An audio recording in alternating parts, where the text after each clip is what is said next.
Hey, amazing fans! Welcome to another relaxing moment with VIVA'S stories. Before we dive into the drama, don't forget to subscribe, smash that like button, and share your thoughts in the comments. Your support means the world to us. Now, grab a seat, sit back, relax, and let's journey into the story together. The Ajegunle mansion glittered under the Lagos sun like a modern-day palace. Gold-tinted windows, white marble columns, and a fleet of exotic cars lined the circular driveway. Inside, it smelled of imported roses and luxury, but beneath the perfume of wealth lay silence, discipline, and invisible hands that kept the empire standing. Chimamanda, known simply as Chima by her fellow staff, was one of those invisible hands. She moved like wind through the house, unseen, unheard, unnoticed. Her uniform was always spotless, her bun always tight. At 21, she had the discipline of a soldier and the silence of a ghost.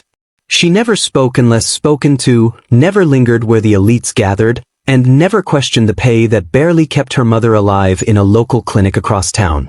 As she scrubbed the marble floors of the Ajegunle dining hall that morning, voices floated in from the patio. "Arinze is returning today," said Madame Ajegunle. "And I want everything perfect. The last thing I need is another scandal. Do you hear me?" Chima didn't react. She had heard of Arinze, the only son of Chief Ajegunle, a young man with headlines of rebellion, fast cars, and foreign girlfriends trailing him like perfume. Her hand trembled slightly on the mop handle. "Today, the prince returns." She resumed cleaning. Later that day, as staff scurried around prepping for the welcome party, Chima was asked to serve drinks near the entrance. She balanced the tray with practiced ease, weaving through perfumes, silk gowns, and shallow conversations. As she passed a group of young women, one in a sequined dress tripped her. "Watch it, house girl," the woman hissed. Chima's tray wobbled. A glass tipped over and shattered. The music stopped. Heads turned. Laughter rippled. Madame Ajegunle's eyes burned holes into Chima's soul. "Take her out of here." She bowed and retreated quickly, her cheeks aflame. But someone had been watching. From the top of the stairs, a young man in a navy suit stood with a drink in hand, his gaze locked on her retreating form. Arinze Ajegunle had returned. Arinze hadn't planned to stay long in Lagos. He hated the mansion. It felt like a museum of lies. His father's booming political empire, his mother's obsessive image management, the pretentious guests, all a performance. He preferred London's chaos to Lagos' hypocrisy. But as he walked through the house that night, alone and bored, he found himself near the servants' wing. A soft voice caught his attention. He paused. Down the hallway he saw her. The same maid who dropped the tray. She was humming to herself quietly as she folded towels, unaware she had an audience. She had a melody in her sadness. "Do you sing often?" he asked. She jumped, turned. "I'm sorry, sir. I didn't know anyone was." "You work here?" "Yes, sir." He looked at her again. Not with pity, but curiosity. There was something raw, unfiltered, unpolished, something real. "Good voice," he said. She blinked. "Thank you, sir." Then he left. In the main hall, Cynthia, Arinze's fiancée, approached with her perfect smile. "You look distracted," she said. "I was just thinking," he muttered. "About us." "About a song I just heard," he replied and walked off. Cynthia's eyes narrowed. From that moment, she decided the maid had to go. The next morning was chaos. Madame Ajegunle was yelling about flowers. A security briefing was underway. But Chima kept her focus, mopping the corridor by the front entrance. Then she saw it. The main gate had been left slightly open. Odd, considering the threats the chief received daily. A man in black, face half covered, slipped in quickly. She watched him reach under his jacket. Gun. She froze. Her instinct screamed. Up ahead, Arinze walked leisurely toward the hallway, phone in hand, humming. The gunman raised his arm. Chima didn't think. She ran. "Get down," she screamed. She threw a mop bucket. It struck the man's hand. The shot fired wildly. Chima tackled Arinze behind the wall. Security rushed in. The attacker was subdued. But Chima had fainted. Overworked. starved, fear-stricken. In Arinze's arms. The Ajegunle household didn't like disruption. Madame Ajegunle was furious. How does a maid get involved in a security breach? She saved my life, Arinze insisted. Do you even know this girl? Cynthia snapped. Chima, still unconscious, was placed in the guest house. But that night whispers began. She let him in. Maybe it was a setup. Poor girls are dangerous. By morning, Chima was discharged, given her full wages and fired. Arinze found out hours later. What do you mean she's gone? She was a liability, Madame Ajegunle said. He stormed out. Something snapped in him. He needed to find her. Not out of guilt. Out of something deeper. Chima returned to Mushin, where rats danced freely and roofs leaked when clouds frowned. Her mother was worse. Medication was due. Rent was overdue. And now she had no job. She sat in the corner of their room, staring at her father's old watch. Her last memory of love. She walked to the pawn shop. Tears fought their way out. Meanwhile, Arinze scoured the internet. Got her full name. Tracked the clinic she mentioned in passing. He arrived hours too late. She left, the nurse said. Said something about selling her last memory. He sighed. She saved my life, he whispered. Now I have to save hers. The hunt for Chima had just begun. Ajegunle, 3 weeks later. It was market day in the slum. Chima now worked part-time at a fruit stand to earn daily pay. The sun beat down as she arranged pawpaws and yams on the wooden table, hiding her identity beneath a scarf. Her mother's health had worsened.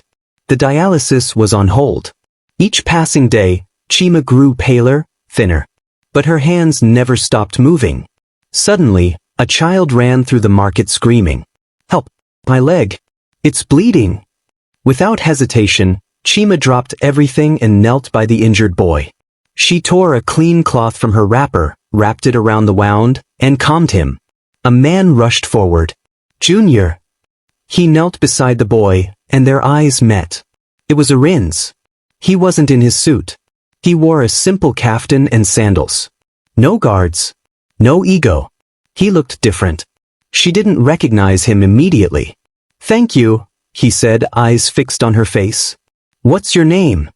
Chimamanda, she answered, pulling her scarf down slightly. Arinze froze. Her voice. Tries. It was her. You helped me once, he began. Now let me return it.